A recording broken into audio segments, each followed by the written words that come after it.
ক'ত আছিল বিনা ইয়াতে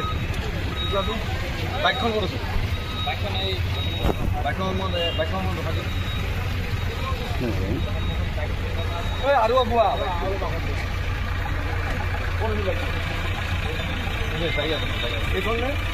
লাইভ নকৰিবি লাইভ কিয় কৰি আছ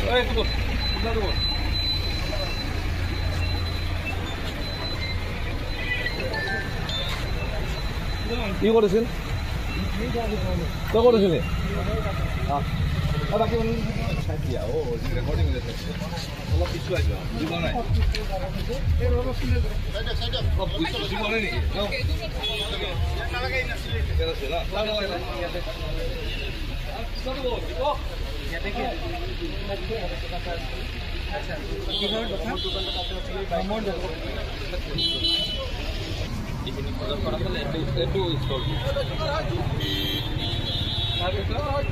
মমো করতে যাও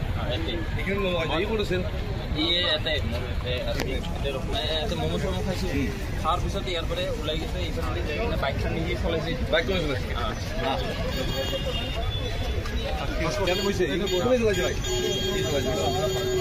নমুনা করে দিলে কোন মাতত বহিছে আর সি ক'ত বহিছিল লাইভ নকৰোঁ কোনে চলাইছিল মুজাফৰে চলাইছিল ক'ক লেন দিছিল নাৰিকলৰ ডিপু পাৱাৰ আগত তাতে টাৰ্ণিংটো অ'কে আমি এতিয়া এনেকৈ গুচি যাম ন এইখনত নচলাই ইয়াৰ পৰা এনেকৈ ই চলাই দিছিল তই এনেকৈ আছিল ৰেকৰ্ডিং কৰিছা হৈছে এইখন লোৱা ক'ক লেন যাব নাৰিকলৰ এই ডিপু পাৱাৰ আগত যে টাৰ্ণিংটো অঁ এই টাৰ্ণিংটো তই মোক দেখা দিবি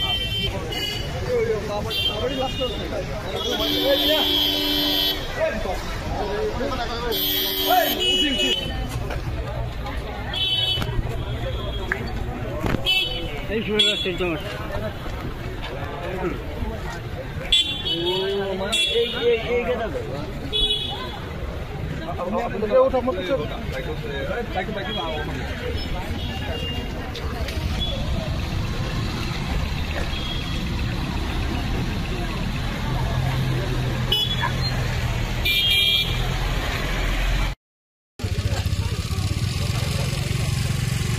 অলপমান সেই নকৰিবা বুজিছো অলপ পিছুৱাই যোৱা ৰছী টানি দিছো আগুৱাই নাহিবা কৰিব দিয়াচোন ভালকৈ আমাকো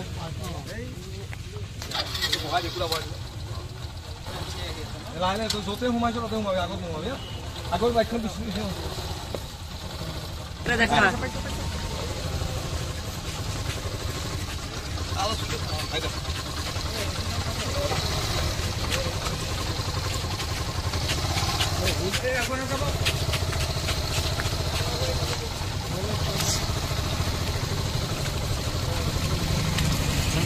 একেটা আসি না আমার 1 মিনিট বাড়ি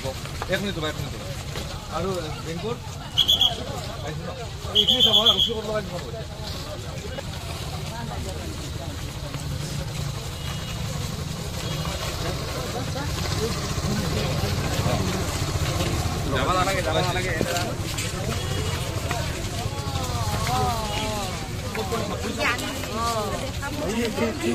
আরে এখন বাইক তুমি ধরে দরকার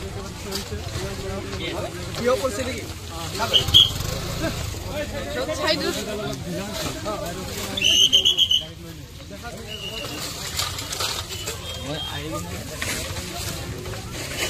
ভাই সাইড হতো লো বেগো যা এই পিছা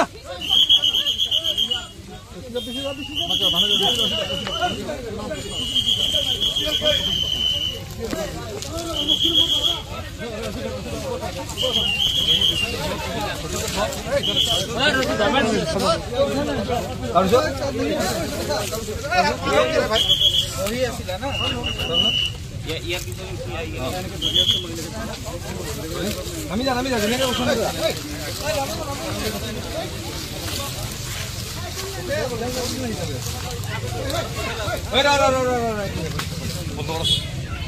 সিধা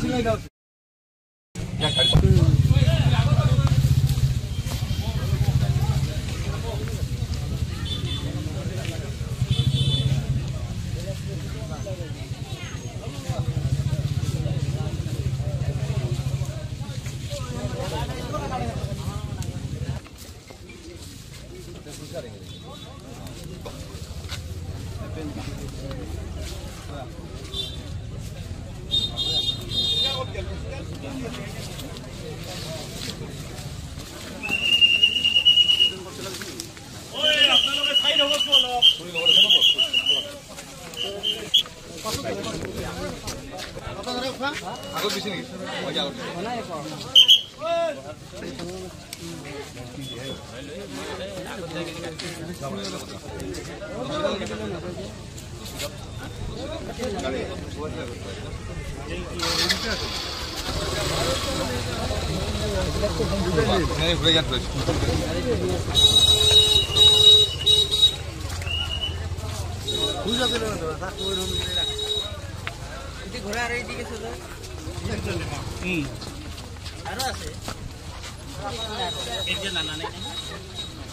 এৰি দিয়া যাব দিয়া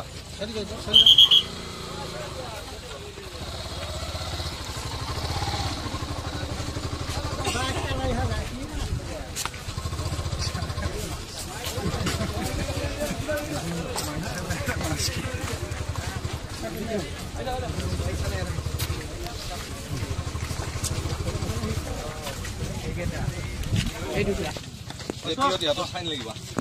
হৈ গ'ল তালৈকে লোৱা তালৈকে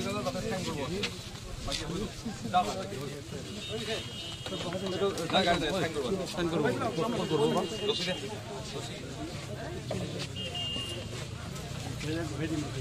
মই কৈ আছো তালৈকে নিব লাগিব ফাইন কৰিব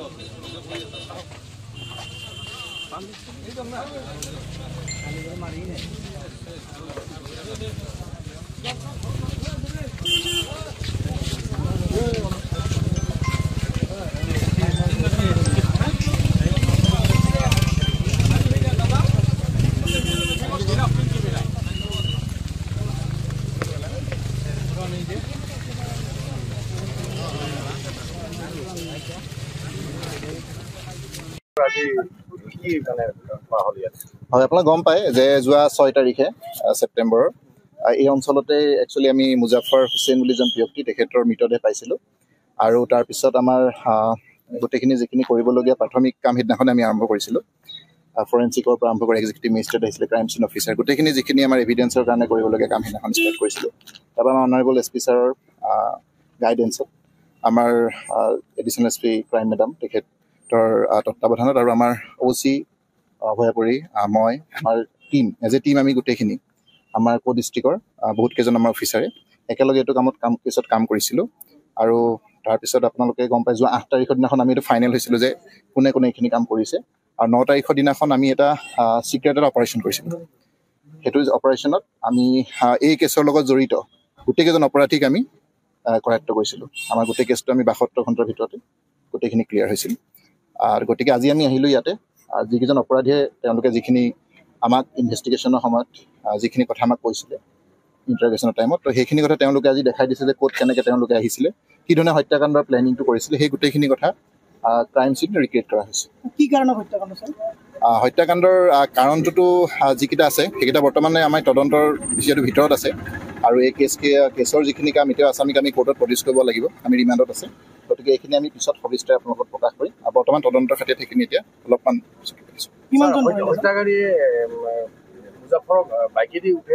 হয় হয় হয় হত্যাকাৰীয়ে মুজাফৰক বাইকত দেখিলে আপোনালোকে আমাৰ যিটো অভয়াপুৰী যিটো কি বুলি জেগাটো সেই বজাৰৰ ওচৰৰ পৰা ৰাস্তাৰ কাষতে খাই থাকোঁতে ম'ম' খাই আছিলে ম'ম' খাই থাকোঁতে মানে তেওঁলোকে লৈ আহিছিলে লগত আৰু দুখন বাইকত আহিছিলে এখন বাইক পিছত এখন বাইক এখন আছিলে যিটো আমাৰ ক্ৰাইম চিনত যিটো হ'ল ইয়াত আনি পেলাই হত্যা কৰিছে ইয়াত 4জন টোটেল 3জন আসামী ইয়াতে মানে প্ৰেজেণ্ট আছিলে আমি 4জন গ্ৰেপ্তাৰ কৰিছোঁ তেওঁতো আহোঁতে স্বেচ্ছাই আহিছিলে কিন্তু এওঁলোকৰ প্লেনিং আছিলে চিনাকি